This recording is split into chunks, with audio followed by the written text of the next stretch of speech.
ассалому алайкум бинандагони гиромӣ, нашри ҷамъбастӣ барномаи иттилоотии навидро мустақиман аз телевизиони Сафина манзуратон мегардонем. Дар студия Суҳроб Шоҳ Давлатзода, сурдатарҷумон Қурбонали Сатторов. бегоҳи имрӯз президенти ҷумҳурии исломии Эрон муҳтарам Масъуд Пезешкиён бо сафари давлатӣ ба ҷумҳурии Тоҷикистон ташриф оварданд. ба нишони эҳтироми баланд меҳмони олимақом президенти ҷумҳурии исломии Эрон муҳтарам Масъуд Пезешкиёнро президенти ҷумҳурии Тоҷикистон пешвои миллат муҳтарам Эмомалӣ Раҳмон гарму самимӣ истиқбол гирифтанд.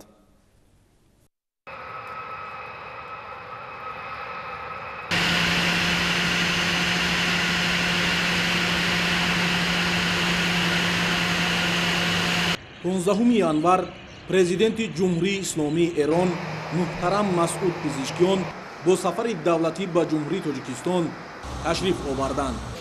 ҳеҷ шодӣ нест андар ин ҷаҳон бартар аз дидори рӯи дӯстон ба кишвари дӯст ва бародари худ хуш омадед. президенти ҷумҳурии Тоҷикистон пешвои миллат муҳтарам Эмомалӣ Раҳмон ба нишони эҳтироми баланд меҳмони олимақом президенти ҷумҳурии исломии Эрон муҳтарам Масъуд Пезешкиёнро самимона истиқбол гирифтанд. саҳни фурудгоҳи байналмилалии Душанбе ба хотири пазироии арзандаи меҳмони олиқадр бо парчамҳои давлатии ду кишвар, аксҳои сарони давлатҳои Тоҷикистону Эрон ва шиорҳои тараннумгари дӯстии мардумони ду давлат идона оро ёфта буд. барои истиқбол роҳрави сурх дустурда шуда, афсарони горди фахрӣ аз ду тарафи роҳрав саф оростанд. зимни суҳбати кӯтоҳ ки дар толори фурудгоҳ баргузор гардид, сарони ду давлат доир ба барномаи нахустин боздид ва сафари давлатии Масъуд Пезешкиён ба Тоҷикистон табодули назар намуда, аз ҷумла изҳори бовар намуданд ки он дар таърихи муносибатҳои ду кишвари ҳамзабону ҳамфарҳанг саҳифаҳои нав боз мекунад. дар доираи сафари давлатӣ ба ҷумҳурии Тоҷикистон президенти ҷумҳурии исломии Эрон муҳтарам Масъуд Пезешкиён бо нишони арҷгузорӣ ба таъриху тамаддуни халқи тоҷик дар пояи муҷассамаи асосгузори нахустин давлати тоҷикон шоҳ Исмоили Сомонӣ гулчанбар гузоштанд. дар ин маросим меҳмони олимақомро сарвазири ҷумҳурии Тоҷикистон Қоҳир Расулзода ва дигар намояндагони ҳукумати ҷумҳурии Тоҷикистон ҳамроҳӣ намуданд.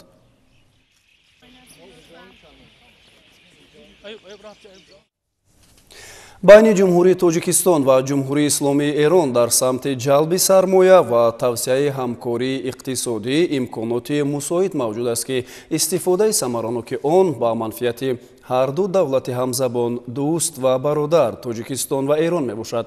ин нукта дар мулоқоти доираҳои иқтисодии Тоҷикистон ва Эрон ки дар доираи сафари давлатии президенти ҷумҳурии Исломии Эрон Масъуди Пезешкиён ба ҷумҳурии Тоҷикистон баргузор гардид, садо дод.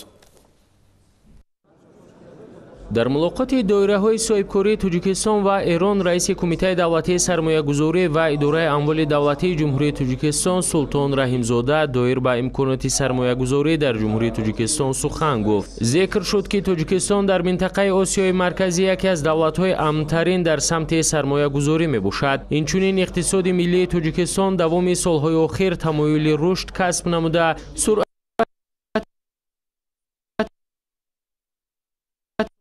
бештар аз 7% ташкил медиҳад. таъкид гардид ки Тоҷикистон дорои иқтидори бузурги иқтисодию тиҷоратӣ, хусусан сарватҳои бузурги зеризаминӣ аз ҷумла маъданҳои кӯҳӣ мебошад. дар Тоҷикистон барои соҳибкорону сармоягузорон аз ҷониби ҳукумати мамлакат имконияти мусоид ва имтиёзу сабукиҳо фароҳам оварда шуданд ки ба ҷалби сармояи хориҷӣ мусоидат менамояд. дар форум зиёда аз 100 нафар соҳибкорони муваффақи ҷумҳурии Исломии Эрон ба кишвари мо ташриф оварданд ва дар форум иштирок варзиданд аз соҳаҳои гуногуни иқтисодӣ.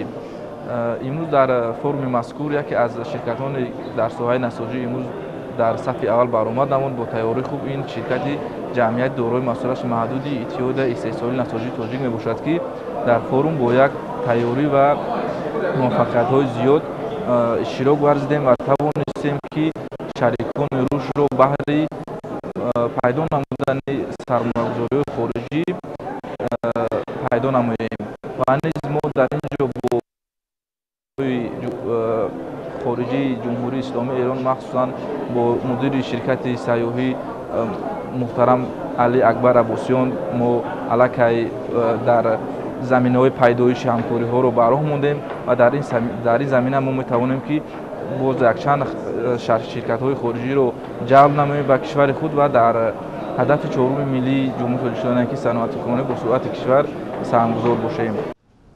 در ملاقات همچنین وزیر میراث فرهنگی، گردشگری و هنرهای دسته جمهوری اسلامی ایران دکتر صالح امیری و دیگر رهبران مسئول نهاد مربوطه تاجیکستان و ایران دایر به تقویت همکاری اقتصادی و تجارتی، جلب سرمایه ایران به اقتصادیات تاجیکستان، راههای تقویت همکاری در بخش‌های صاحبکاری، تأسیس کارخانه‌های مشترک صنعتی، توسعه همکاری در ساحه سیاحی با نظرداشت اقتدار و ظرفیت سیاحی و فرهنگی هر دو دولت ابراز نظر نمودند. تاکید گردید که بازار سرمایه‌گذاری و تجارتی تاجیکستان برای دایره‌های سرمایه‌گذاری و صاحبکاری ایران تا هنوز پورا شناس نیست. از این رو برگزاری چنین مکالمه وسیع با اشتراک نمایندگان بخش خصوصی تاجیکستان و ایران در شناخت ظرفیت و اقتدار اقتصادی تاجیکستان با دایره‌های صاحبکاری و سرمایه‌گذاری ایران نقش مؤثر می‌گذارد. در ملاقات اید به اقتدار و امکانات صاحبکاری و سرمایه‌گذاری و سیاحی جمهوری تاجیکستان و جمهوری اسلامی ایران بین یک قطار کارخانه و شرکت‌های تاجیکستان و ایران سندهای نوی همکاری به امضا رسانیده شدند. امروز در فرم مشترک صاحبکاری و سیاحی جمهوری تاجیکستان و ایران ما سازشنامه بستیم با دو شرکت ایرانی از جمهوری اسلامی ایران و هدف از مقصد بستن سازشنامه این است که کوچه گردشگری یعنی کوچه سیاحی رو براه ماندن در شهر دوشنبه و همزمان یک طربخانه غذای ملی تاجیکستان در جمهوری اسلامی ایران با دستگیری سفارتخانه جمهوری تاجیکستان در جمهوری اسلامی ایران براه ماندنیم و سازشنامه دیگری با شرکت نقل پرواز جمهوری اسلامی ایران بود که در سمت سیاحی طبابتی شریک می‌بودیم. همه ساله شهروندان ما زیاد میروند به طبابت به کشورهای خارج و جمهوری اسلامی ایران یک کشوری است که در این سمت خیلی پیشرفت کرده است و توریسم سلامت تکنولوژی آخرین را دارند و می‌خواهیم شهروندان جمهوری تاجیکستان را با جمهوری اسلامی ایران با طبابت روان کنیم و با دستگیری به وسیله کمیته رشد سیاحی و حکومت جمهوری تاجیکستان. خرسندیم از امروز 26 دی ماه جلسه مشترک اتاق بازرگانی ایران و تاجیکستان شرکت کردیم. یک قرارداد تفاهم‌نامه امضا شد بین ما و تاجیکستان که انشاءالله به زودی اینجا ما یک گذر گردشگری احداث می‌کنیم به عنوان خیابون غذا، سوغات و صنایع‌دستی ایران که هم جذب توریست داشته باشیم هم جذب گردشگر.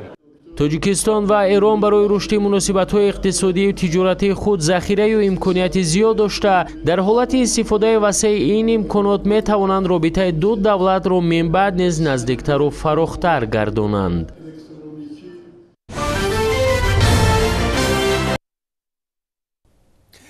дар ҳошияи сафари давлатӣ президенти ҷумҳурии исломии эрон масъуд пезешкиён ба тоҷикистон дар китобхонаи миллии тоҷикистон маҳфили шеъру адаби ҷумҳурии тоҷикистон ва ҷумҳурии исломии эрон таҳти унвони шоми шеъри тоҷикистону эрон баргузор гардид. ҳамчунин дар доираи ин чорабинӣ ҳайати меҳмонон аз осорхонаи китобхонаи миллӣ боздид намуда мулоқоти вазири фарҳанги ҷумҳурии тоҷикистон бо вазири мероси фарҳангӣ, гардишгарӣ ва саноеи дастии ҷумҳурии исломии эрон доир шуд.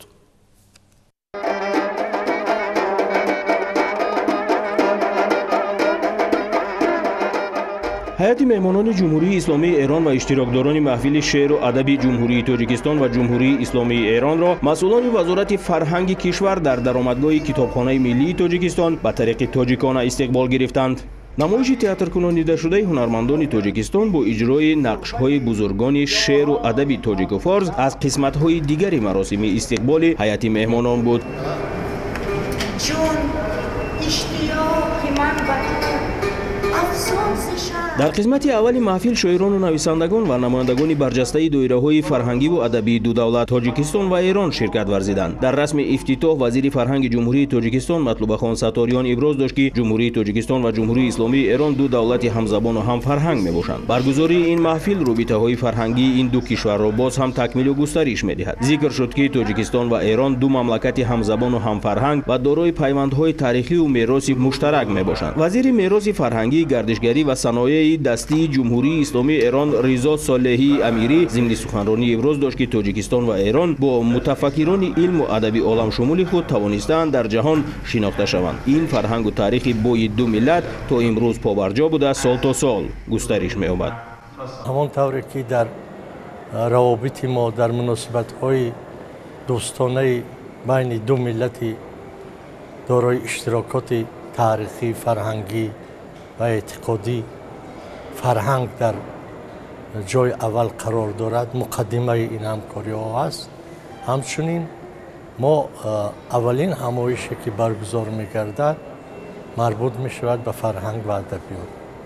ин нишонаи як мавқеи табиӣ ва ҳаққи адабиёт ва фарҳанги мо ҳаст ки ҳар ду кишвар бо адабиёти оламшумул ва фарҳанги ҷаҳонгири худ ифтихори барҳақ доранд.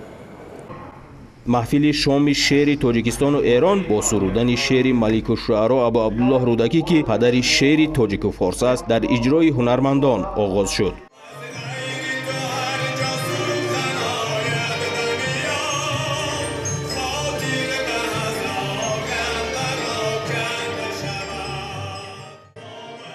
ин маҳфил ки аз бахшҳои мухталиф иборат буд, теъдоди зиёди шоирону адибони тоҷику эрониро ба ҳам овард. Гардонандаи ин қисмати маҳфил шоири халқии Тоҷикистон муовини вазири фарҳанг Давлат Сафар буд. мавсуф дар ин маҳфил доир бар ҳамкориҳои минбаъда дар самти эҷодиёт ва густариши равобити дуҷонибаи миёни доираҳои адабиву фарҳангии Тоҷикистону Эрон ибрози андеша кард. зимни баргузории маҳфили шеъру адаби ҷумҳурии Тоҷикистон ва ҷумҳурии исломии Эрон таҳти унвони шоми шеъри Тоҷикистону Эрон шоиру адибони ҳарду ҷониб бо қироати шеърҳои тоза аз эҷодиёти худ ва ибрози андешаҳо ҷиҳати таҳкими бештари робитаҳои фарҳангиву адабӣ ин ҳамоишро гарму ҷолиб сохтанд. زبان فارسی زبانی هست که در واقع اقوام ایران بزرگ و قدیم رو به هم وصل میکنه و باعث ارتباط بین‌النسلی میشه.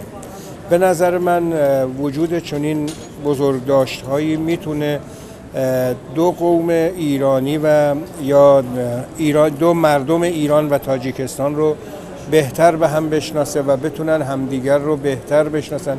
وقتی بهتر شناختن اون موقع میتونن رعایت حقوق همدیگر رو بیشتر بکنن و ارتباط بین ایران و تاجیکستان که در گذشته یکی بوده به دلایلی قطع شده میتونه دوباره این ارتباط رو برقرار بکنه. بار سوم هست میام تاجیکستان.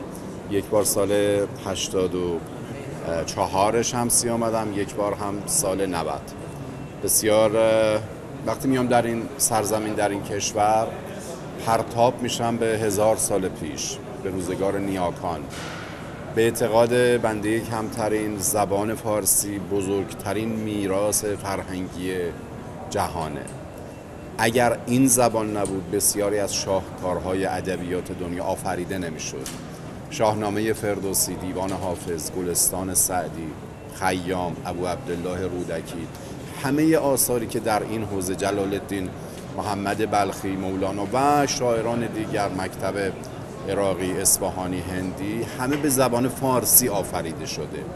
چیزی که در طول تاریخ زبان فارسی رو نگه داشته شعر فارسیه. اگر شعر فارسی نبود زبان فارسی از بین میرفت.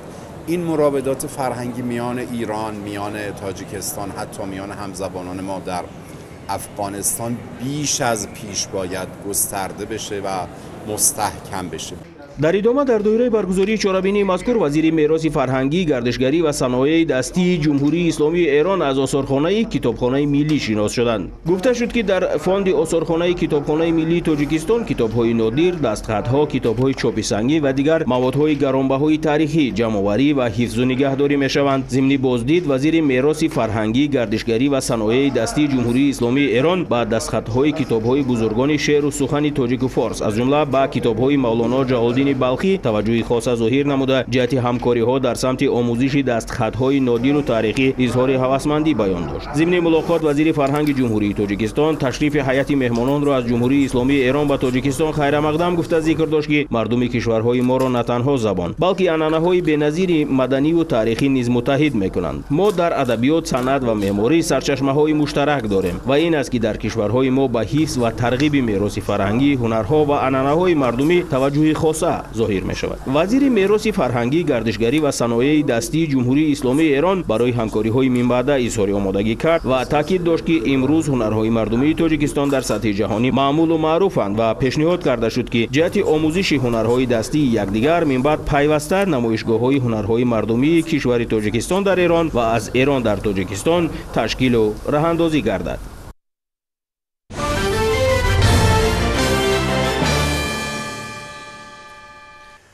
дар чаҳорчӯбаи сафари давлатии президенти ҷумҳурии исломии эрон масъуд пизишкиён ба ҷумҳурии тоҷикистон дар академияи миллии илмҳои тоҷикистон форуми олимону пажӯҳишгарони ҷумҳурии тоҷикистон ва ҷумҳурии исломии эрон баргузор гардид.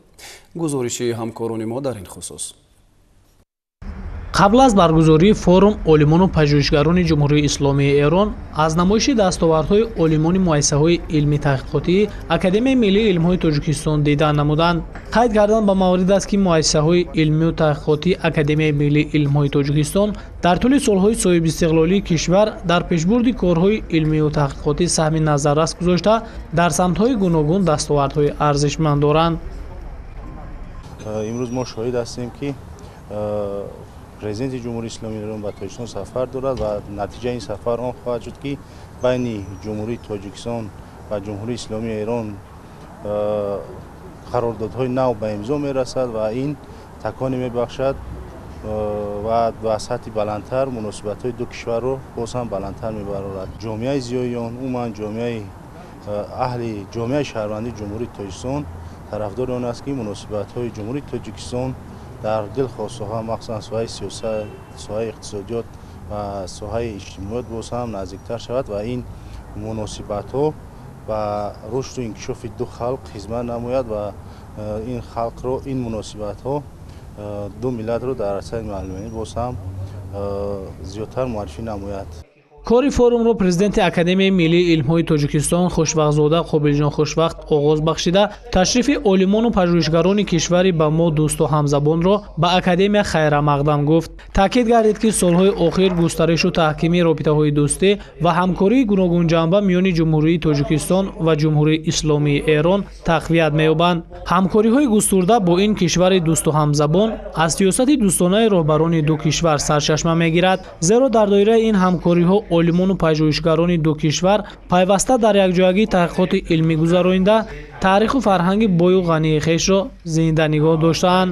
ҳамин аст ки осори пурмуҳтавои олимону бузургони тоҷику форс аз қадим миёни оламиён машҳур гардида дар миёни ҳаводорони шеъру адаб ҷойгоҳи махсусро касб намудааст. آرزوی ما این است که این سفر سرآغاز یک جهش، یک پرواز در بهبود روابط علمی و فرهنگی ما باشد.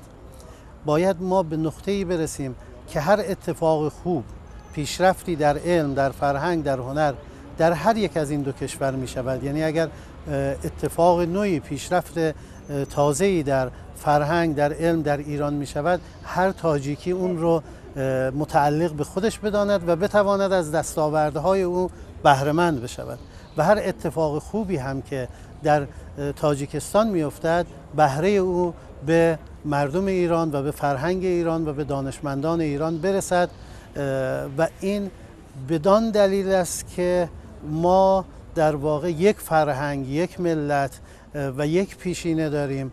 باید امروز هم بتوانیم از اون پیشینه مشترک بهره ببریم. ҳадаф аз баргузор намудани форум таҳкими минбаъдаи ҳамкориҳои бисёрҷониба ва дуҷонибаи байнидавлатӣ дар соҳаи илму фанноварӣ, муттаҳид намудани нерӯи илмии олимони ҷумҳурии Тоҷикистон ва Ҷумҳурии Исломии Эрон, инчунин баррасии масъалаҳои ҳамоҳангсозии таҳқиқоти илмӣ дар доираи як платформа дониста шуд. инчунин бо мақсади мустаҳкам намудани равобити илмию таҳқиқотии олимону пажӯҳишгарони ду кишвар дар форум масъалаҳои таҳлил ва муайян намудани самтҳои афзалиятноки корҳои муштараки илмӣ, мусоидат ба ҳамгироии самараноки илмӣ, таҳия ва лоиҳаҳои нав, ташкил ва гузарондани экспедитсияҳои якҷояи илмӣ, мусоидат ба паҳн намудани таҷрибаи истеҳсолот дар соҳаи илм дар ду кишвар мавриди таҳлилу баррасӣ қарор дода шуданд. қайд гардид ки мо дар оянда бояд дар масъалаҳои ба даст овардани созишнома оид ба самтҳои афзалиятноки якҷояи таҳқиқотҳои илмӣ, ҳамоҳангсозии лоиҳаҳои муштараки илмии Академияи Миллии Илмҳои Тоҷикистон бо Ҷумҳурии Исломии Эрон, ба даст овардани мавқеъи мувофиқ дар бобати ташкил ва гузарондани таҷрибаи илмӣ, ҳамкориҳои илмиро тақвият бахшем. дар идома олимону пажӯҳишгарони ду кишвар оид ба дурнамо ва рушди ҳамкориҳои илмию таҳқиқотии дуҷониба суханронӣ намуданд.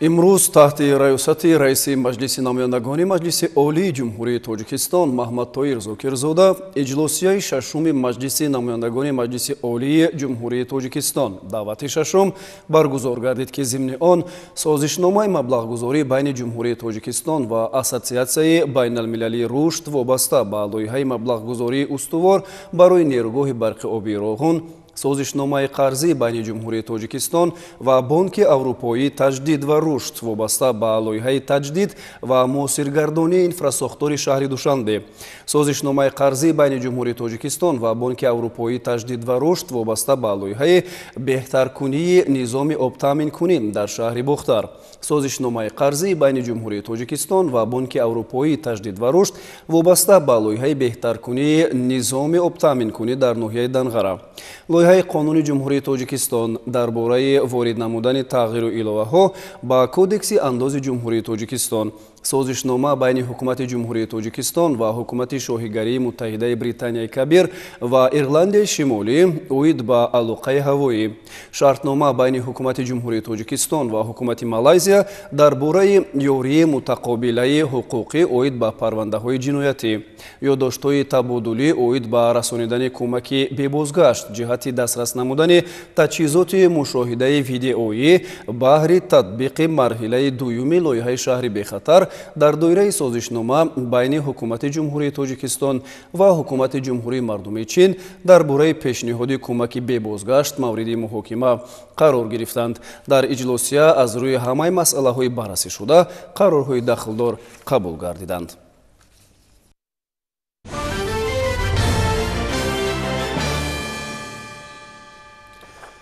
дар шаҳри Исфара маҷлиси кумитаи иҷроияи ҳизби аграрии Тоҷикистон доир гардид. Дар маҷлис масъулони ҳизбӣ дар бораи вазифаҳои ташкилоти ҳизбӣ барои тарғиб ва амалигардонии нуктаҳои паёми президенти ҷумҳурии Тоҷикистон ба маҷлиси олии мамлакат сухан намуданд. Дар маҷлис ҳамчунин ситоди пеш аз интихоботии ҳизби аграрии Тоҷикистон дар шаҳри Исфара таъсис дода шуда номзад ба вакилии маҷлиси намояндагони маҷлиси олии ҷумҳурии Тоҷикистон аз ҳавзаи интихоботии якмандатии Исфара рақами 20 пешбарӣ гардид. дар конференсияи кумитаи иҷроии ҳизби аграрии Тоҷикистон дар шаҳри Исфара пешбарии номзад ба вакилии маҷлиси намояндагони маҷлиси олии ҷумҳурии Тоҷикистон дар ҳавзаи интихоботии якмандатии Исфара рақами 20 баррасӣ гардид. طبق روزنامه کنفرانس نامزدی یحیی خوجایف ایوب خوجه یولبارس خوجایویچ از جانب حزب اگراری تاجیکستان و وکیلی مجلس نمایندگان مجلس عالی جمهوری تاجیکستان در حوزه یک ماندتی انتخاباتی اسفره رقم 20 پیشبری گردیده به طریق آوازدهی پنهانی دستگیری یافت. در روند کنفرانس ابراز گردید که انتخابات همچون افاده عالی حاکمیت خلق روند مهمی سیاسی است که پیشرفت و رشد منبعدی دولت ما به نتیجه های آن سخت وابسته می باشد. انتخابات وکیلان مجلس عالی جمهوری تاجیکستان و مجلس های محلی مقام مخصوص داشته اشتراک فعالان هر شخص خودشناس و خودآگاه و انتخاب آگاهانه آنها عامل مهم ثبات سیاسی و پیشرفت اقتصادی و اجتماعی جمهوری تاجیکستان به حساب می رود. тавре президенти ҷумҳурии тоҷикистон муҳтарам эмомалӣ раҳмон дар паём ба маҷлиси олӣ таъкид намуда буданд баргузории маъракаи интихобот марҳилаи нави созандаро дар ҷодаи таҳкими истиқлолият рушди гуногунандешию бисёрҳизбӣ соҳибихтиёрии халқ ва эътирофи ҳуқуқу озодиҳои инсон фароҳам меорад.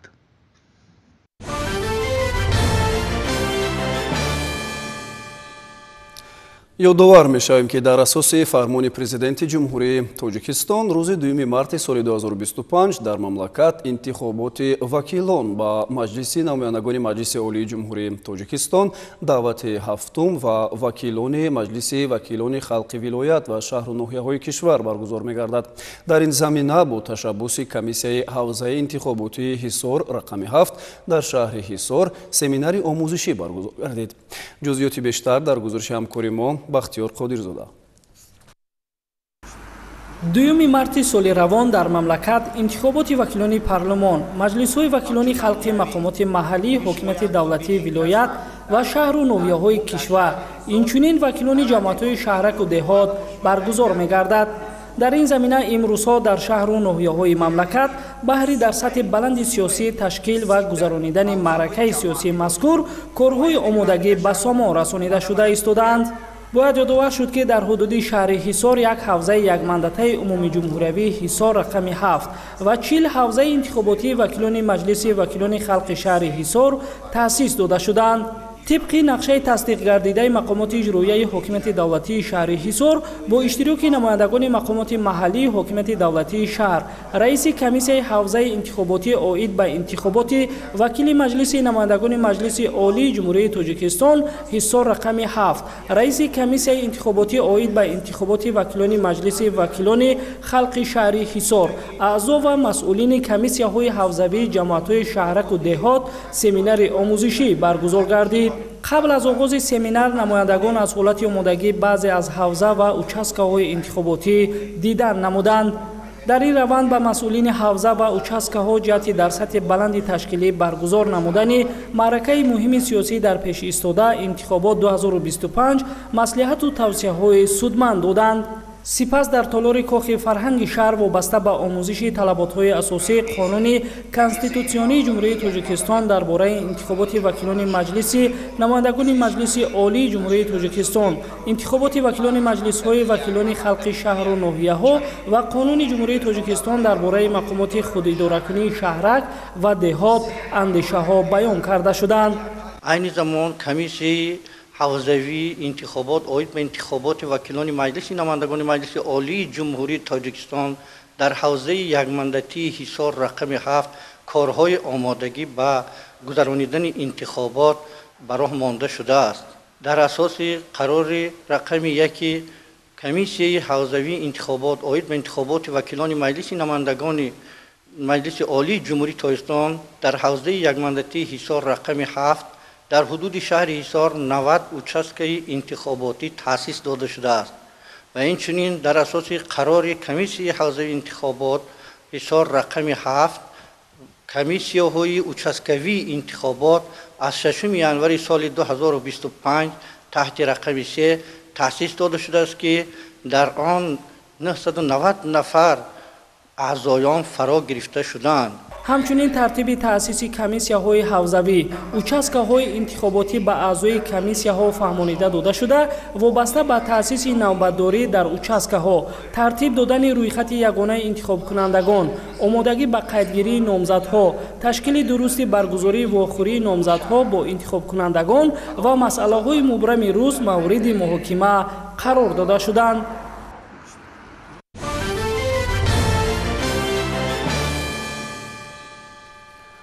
тоҷикистон қадам ба қадам ба яке аз ҳадафҳои стратегии худ таъмини комили истиқлолияти энергетикӣ наздик мешавад. тавре дар паёми солонаашон ба маҷлиси олии мамлакат президенти ҷумҳурии тоҷикистон муҳтарам эмомалӣ раҳмон таъкид намуданд дар давоми соли 2025 дар мамлакат боз ба миқдори 180 мегаватт иқтидорҳои нави энергетикӣ мавриди истифода қарор хоҳад гирифт. ин ба мо имкон хоҳад дод ки то соли 2027 барои таъмини пурраи истиқлолияти энергетикӣ қадами бисёр устувор ва ҷиддӣ гузорем. وضع کنونی و دورنمای این سوهای افضلیتناک اقتصادی و اجتماعی را در ولایت مختار کوهستانی بدخشان همکار ما خصوصیت خودار بگزوده شرح می‌دهد.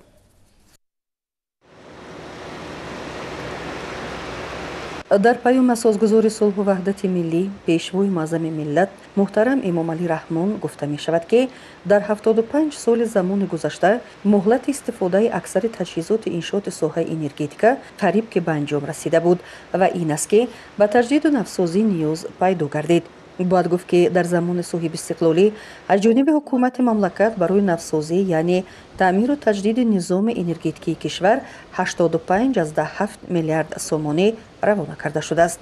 در این روند نیروگاه برقی آبی سربند پر تجدید و اقتدار آن 30 مگاوات زیاد کرده شد. سال 2025 باشد با تجدید و نوسازی باز 3 اگریگات دیگر در نیروگاه قیراقم اقتدار این نیروگاه علاوه 24 مگاوات زیاد گردیده به 174 مگاوات رسانیده می شود. اینچنین گفته می شود که اگریگات نوبتی در نیروگاه نورک تجدید شده اقتدار آن 40 مگاوات زیاد می گردد. در ولایت مختار کوهستان بدخشان باشد نیروگاه تاجیکستان در ناحیه دوردست مرغاب پر از نفت ساخته شده مورد بهره برداری مردم قرار داده شد.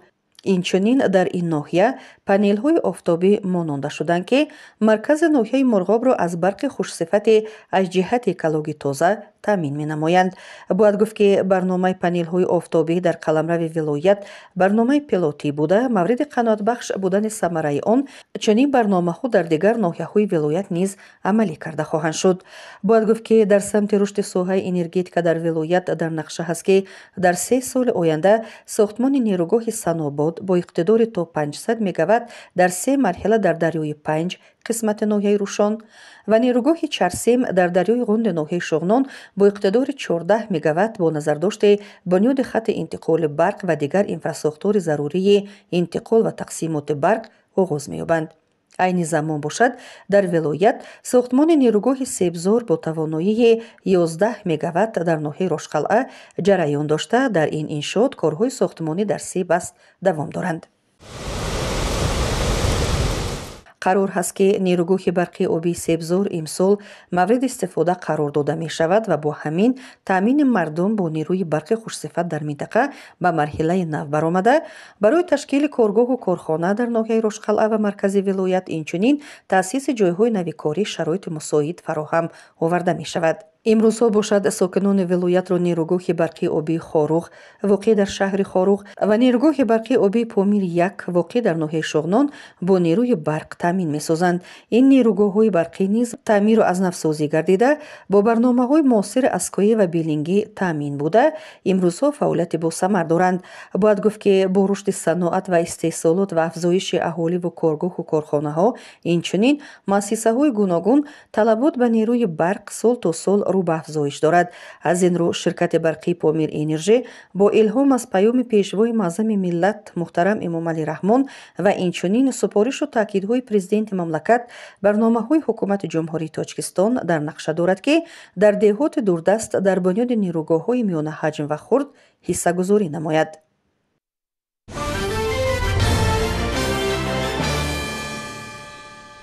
زنان و پیام تحت همین عنوان در ناحیه واسع وابسته به شرح و توضیح پیام پرزیدنتی مملکت با مجلس عالی همایش زنان منطقه برگزار گردید. از جریان این همایش همکار ما خواجه نظریف گزارش می‌دهد.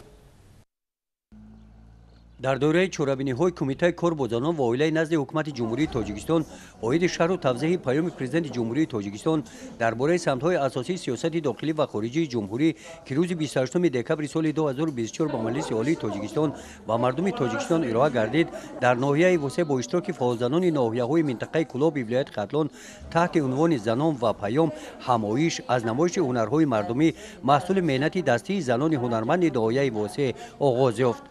قسمت رسمی چورابینی در قصر فرهنگ ناحیه دایر گردید. با کار همایش رئیس ناحیه واسع آغاز بخشید.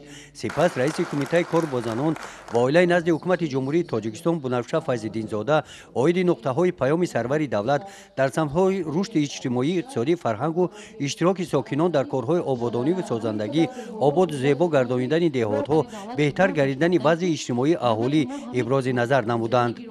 در همایش با مادران اشتراکچیان همایش در زمان جهانی شوی تاکید کرده شد که زیرکی سیاسی را از دست ندهیم، از بیگانه پرستی خودداری نموده بر ضد هر گونه خرافات ها ظهورات های نامطلوب با فرهنگ ما بیگانه مبارزه بریم، فرهنگ ملی و رشد آن را پیش بریم، فرزندان را در رویه وطن پرستی، دوست داشتن وطن، احترام به ارزش های ملی تربیت نماییم. بنفشه فیض‌الدین زاده قید نمودند که در جمهوری در سمت بلند برداشتن مقام زنان در جامعه 60 سند حقوقی قبول کرده شده است.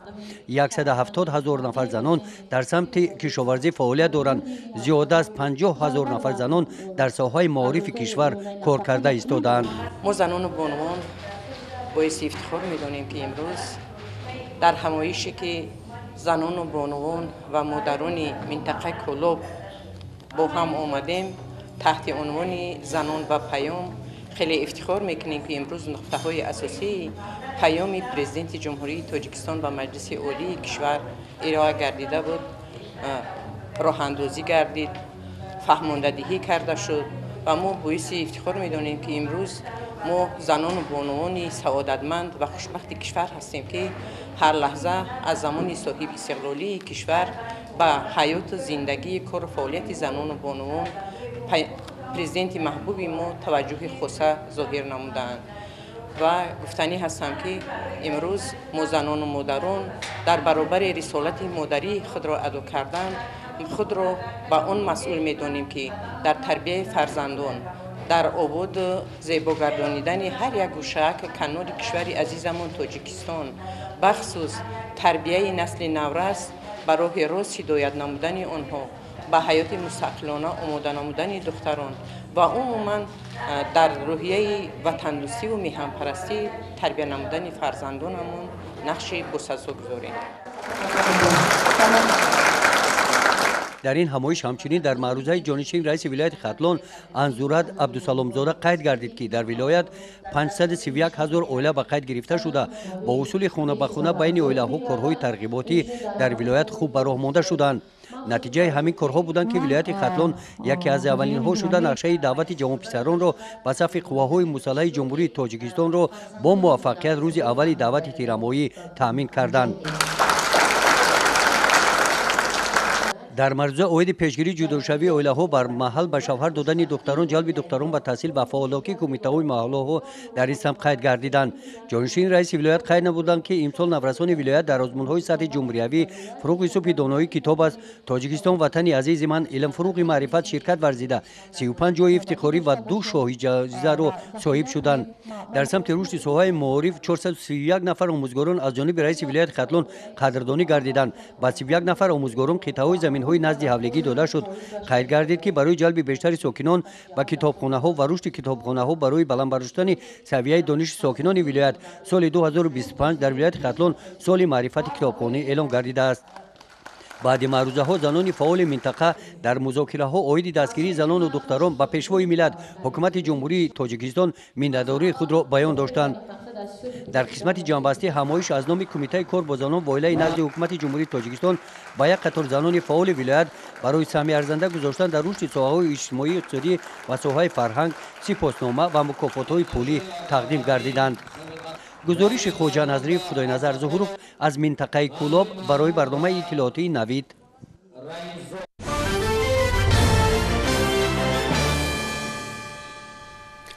با натиҷагирӣ аз фаъолияти соҳаи маорифи вилояти хатлон дар соли 2024 ва баррасиву пешниҳоди нақшаи фаъолият дар соли ҷорӣ ҷаласаи кормандони соҳа баргузор гардид. ин ҳамоиш бо иштироки масъулини вазорати маориф ва илми ҷумҳурии тоҷикистон, мақомоти иҷроияи ҳокимияти давлатии вилояти хатлон, мудирони шуъбаҳои маориф ва роҳбарони муассисаҳои таълимӣ сурат гирифт. масъулини раёсати маориф бо пешниҳоди маърузаи таҳлилӣ вобаста ба фаъолияти соҳа иброз доштанд ки соли 2024 дар даври ҷумҳуриявии олимпиадаҳои фанӣ 541 хонандаи муассисаҳои таҳсилоти миёнаи умумии вилояти хатлон соҳиби 14 медали тилло, 52 медали нуқра ва 475 медали биринҷӣ гардиданд. аз олимпиадаҳои байналмилалӣ бошад 54 медали тилло, 165 нуқра ва 227 биринҷиро ба даст оварданд ки дар маҷмӯъ 446 медал буда нисбат ба соли 2023 61 адад зиёд мебошад. ҳамзамон шаҳри боз ҳам ҳавасманд гардонидани насли наврасу ҷавон ба илму ҳунаромӯзӣ дар соли сипарӣ гардида ба 70 хонандаи аълохони муассисаҳои таълимии шаҳру ноҳияҳои вилоят, 60 донишҷӯи муассисаҳои таҳсилоти ибтидоӣ, миёна ва олии касбӣ ва ба 60 олими эҷодкор дар маҷмӯъ 420 000 сомонӣ стипендияҳои раиси вилояти Хатлон пардохт карда шудааст. дар паём ҳамаи ҳадаф ва ниятҳои неки тоҷикистони азиз барои як соли оянда тарҳрезӣ мегардад ва дар паёми имсолаш муҳтарам пешвои миллат бештар ба соҳаи маориф таваҷҷӯҳ карданд, чӣ гуне ки роҳбари давлат қайд доштанд, пешрафти ин ё он давлат бевосита ба самти маориф ва сатҳи дониши хонандагон марбут аст. нуқтаи дигаре ки дар паём зикр гардид ва ҳамагон аз он бениҳоят масрур гаштем, ин аст ки дар 5 соли оянда бунёди 800 муассисаи таҳсилоти томактабӣ ва зиёда аз 1000 муассисаи таҳсилоти миёнаи умумӣ дар ҳудуди ҷумҳурии Тоҷикистон аст, ки ин худ далели равшане ҳаст аз дастгириҳои рӯзафзуни муҳтарам пешвои миллат ба соҳаи маорифи кишвар. вобаста ба таваҷҷӯҳи пайвастаи ҳукумати мамлакат ба хусус президенти ҷумҳурии Тоҷикистон муҳтарам Эмомалӣ Раҳмон дар самти рушди илму маориф ибрози назар карда шуда, гуфта шуд, ки инак боз 30% зиёд гардидани маоши кормандони соҳаи маориф аз ғамхории навбатии президенти мамлакат нисбат ба кормандони соҳаи маориф мебошад. аз ин лиҳоз аҳли маорифи вилояти Хатлон тасмим бар он доранд, ки дар ҷавоб ба чунин таваҷҷӯҳи доимӣ фаъолияти бошуурунаву мақсадноки худро боз ҳам бештар намуда, дар таълиму тарбия ва ба воя расонидани насли босаводу ояндасоз саҳми арзанда дошта бошанд. پیام پرزیدنت جمهوری تاجیکستان محترم امامعلی رحمان برمیآید. سال تا سال چقدر که ما شنیدیم تعداد خوانندگان زیاد شده ایستاده است و در اساس دستور هدایت‌های اساسدار صلح و وحدت ملی مقامات اجرایی حکومت دولتی ناحیه 5 و شعبه معارف ناحیه تصمیم گرفتند که با مراجعت با احسانکاران، شخصان سخاوتپیشه، کمیته پدر و مادران باز سیمخانه‌های علاوه‌ای ساخته به استفاده دهیم. در سال 2024 8 سیمخانه با دستگیری کمیته پدر و مادر و شخصان احسانکار در مؤسسه تحصیلاتی میانه عمومی رقم 48 یعنی در دهه بقره ساخته به استفاده داده شد و اینچنین یکچند مؤسسه تعلیمی در دیگر مؤسسه‌ها ساخته به استفاده داده شد، یعنی سیمخانه علاوه‌ای سیمخانه 4 سیمخانه 6 سیمخانه به استفاده داده شدند. тавре кормандони соҳаи маорифи вилояти Хатлон иброз менамоянд, рушди устувору бособоти тамоми самту соҳаҳои хоҷагии халқ ва дар ин замина боз ҳам беҳтару ба талаботи замон ҷавобгӯ гардидани сатҳу сифати рӯзгори сокинон ва тақвияти нуфузу мавқеи Тоҷикистони соҳибистиқлол дар арсаи байналмилалӣ дар паёмҳои солонаи президенти мамлакат ба мақоми олии қонунбарори ҷумҳурӣ мавқеи меҳварӣ дошта, амалигардии он аз ҳар фарди ҷомеа масъулиятшиносиву меҳнати софдилонаро тақозо менамояд. ин аст ки сол аз сол рушди соҳаи афзалияноки ҷомеа маориф дар марказ ва деҳоти дур-дасти диёр таъмин шуда, шароити таълиму расоомӯзии насли наврас ба маротиб беҳтар мегардад.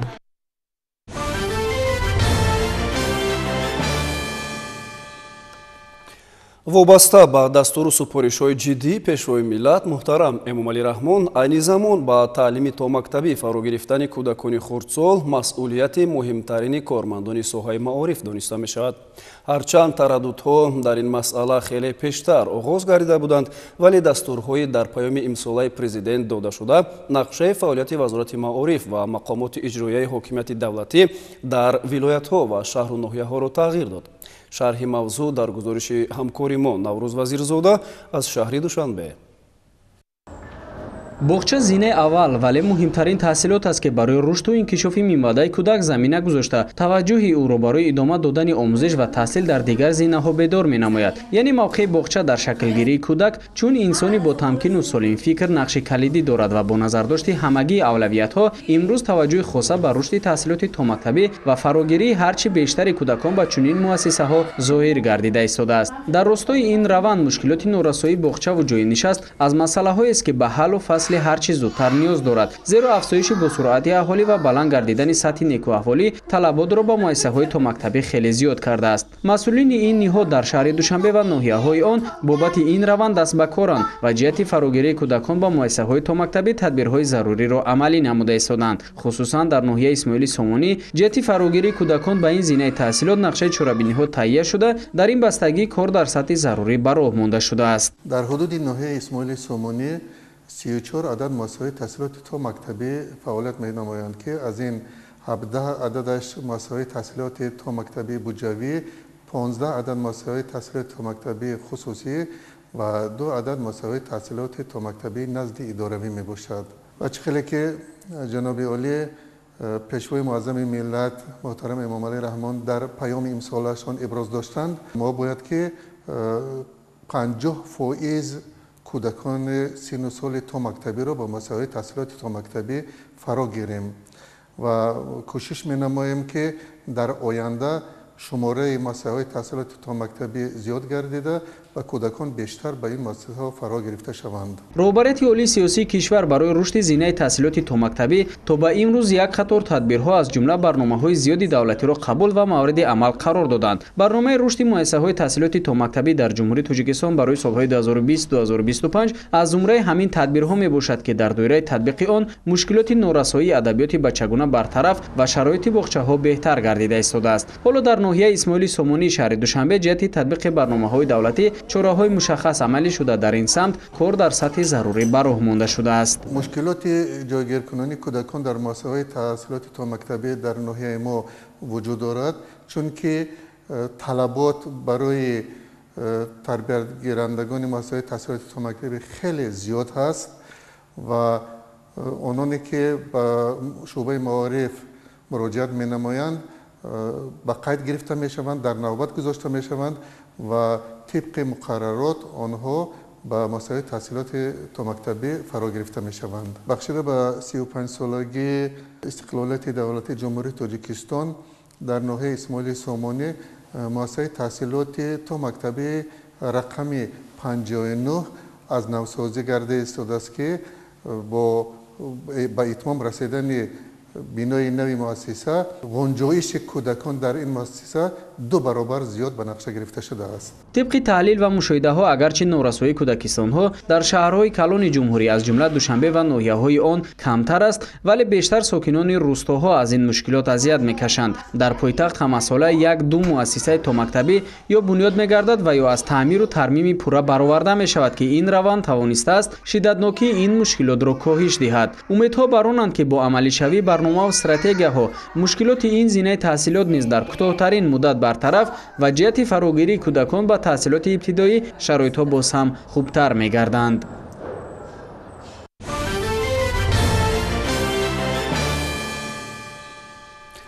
дар заминаи иҷрои нишондодҳои паёми солонаи президенти ҷумҳурии тоҷикистон муҳтарам эмомалӣ раҳмон ба маҷлиси олӣ оид ба бунёди муассисаҳои томактабӣ дар ноҳияи рашт низ нақшаҳои амал таҳия гардида корбарӣ аз рӯи он идома дорад.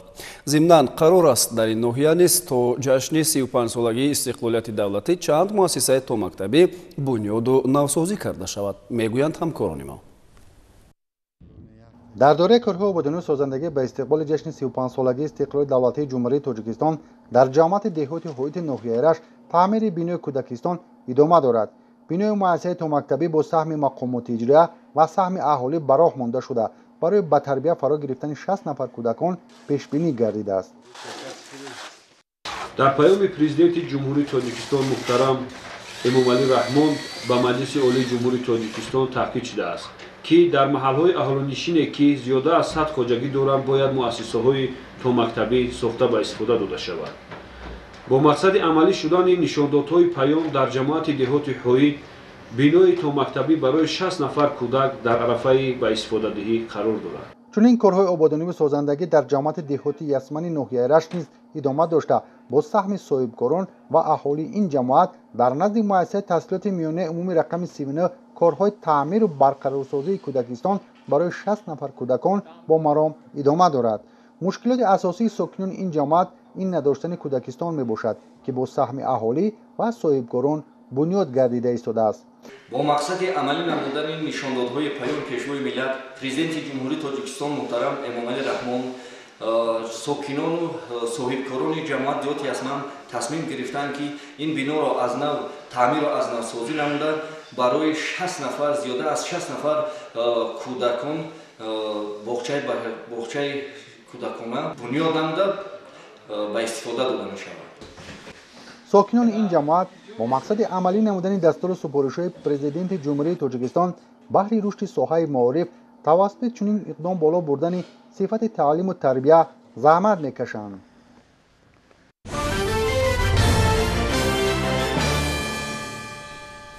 طبق معلومات اموری حالا تعداد عمومی کارخانه‌های صنعتی در ولایت سوخت به 1229 عدد رسیده، 37 کارخانه خدمترسانی صنعتی و 1192 کارخانه استحصالی فعالیت دارند. در شهر بوستان کارگاه‌های نوی صنعتی، جمعیت دارای مسئولیت محدود بهروز پلاست و جمعیت دارای مسئولیت محدود انکو اینوست ساخته به استفاده داده می‌شوند. سمت فعالیت این دو کارخانه نوی صنعتی به استحصال ظرف و قوطی‌های پلاستیکی و ذبح پرنده و بندوبست آن روانه می‌گردد.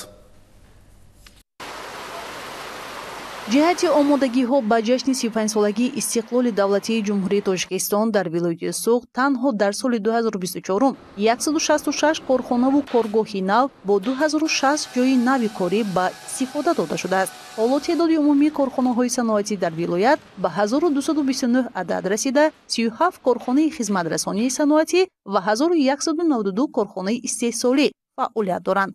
ҷамъияти дорои масъулияташ маҳдуди беҳрӯз пласт аз қабили корхонаҳои саноатии бунёдшаванда дар шаҳри Бӯстон маҳсуб меёбад ва бо мақсади шиносоӣ бо самти фаъолият ва рафти корҳои сохтмонӣ дар ин коргоҳ раиси вилояти Суғд Раҷаббой Аҳмадзода боздид намуд. иттилоъ дода шуд ки дар ин корхона истеҳсоли зарф ва кутиҳои пластикӣ ба роҳ монда шуда, бо ин мақсад дастгоҳҳои муосир аз Ҷумҳурии Мардумии Чин ворид ва васлу насб карда мешаванд. корхона аз сехҳои истеҳсоли плёнка, қолабрезӣ ва рангубор иборат буда, зарф ва қутиҳо бо шаклу андозаи гуногун истеҳсол мегардад. баробари ба кор андохтани он талаботи бозори дохилӣ то андозае қонеъ гардонида мешавад. ашёи хом асосан аз кишварҳои Чин, Эрон ва Русия ворид карда шуда, маҳсулоти истеҳсолшаванда воридот ивазкунанда мебошад. давоми рӯз раиси вилояти Суғд аз рафти корҳои сохтмонӣ боз як коргоҳи навбунёд дар шаҳри Бӯстон дидан кард. ҷамъияти дорои масъулияташ маҳдуди анко инвест тасмим гирифтааст дар ин шаҳр коргоҳи забҳи парранда ва бастубанди онро ба роҳ монад. айни замон корҳои сохтмонӣ бо суръат идома дошта, дастгоҳу таҷҳизоти зарурӣ аз кишвари Голландия ворид карда шудааст. тамоми раванди истеҳсолот ба таври автоматикӣ ва тибқи талаботи замони муосир ба роҳ монда шуда, баробари ба кор андохтани коргоҳ то 100 нафар сокинони маҳаллӣ бо ҷои доимии корӣ таъмин мекарданд. бояд тазаккур дод ки ҷиҳати сазовор истиқбол гирифтани ҷашни 35-солагии истиқлоли давлатӣ дар 18 шаҳру навоҳии вилояти Суғд дар маҷмӯъ сохтмону аз навсозӣ ва бунёди 12 000 иншооти ҷашнӣ ба нақша гирифта шудааст ва то ин дам 8500 адади он мавриди баҳрабардорӣ қарор гирифтааст. дар идомаи бунёдкориҳо мактаби санъати ба номи Шодмон Алифови шаҳри Бӯстон низ ба таъмири куллӣ фаро гирифта мешавад. бинои ин муассисаи таълимии фарҳангии соли 1956 сохта шуда, то кунун дар он таъмири капиталӣ анҷом дода нашудааст. бинои мактаб аз 3 ошёна иборат буда, дорои 43 утоқ мебошад. дар ин муассиса 550 нафар дӯстдорони фарҳанг аз рӯи 18 равия ба таълиму ҳунаромӯзӣ фаро гирифта шуда, таҷдиду навсозии бинои мактаби санъат дар асоси дастуру супоришҳои асосгузори сулҳу ваҳдати миллӣ пешвои миллат президенти ҷумҳурии Тоҷикистон муҳтарам Эмомалӣ Раҳмон оид ба бунёди муассисаҳои фарҳанг дар шаҳру ноҳияҳои вилоят ҷараён мегирад.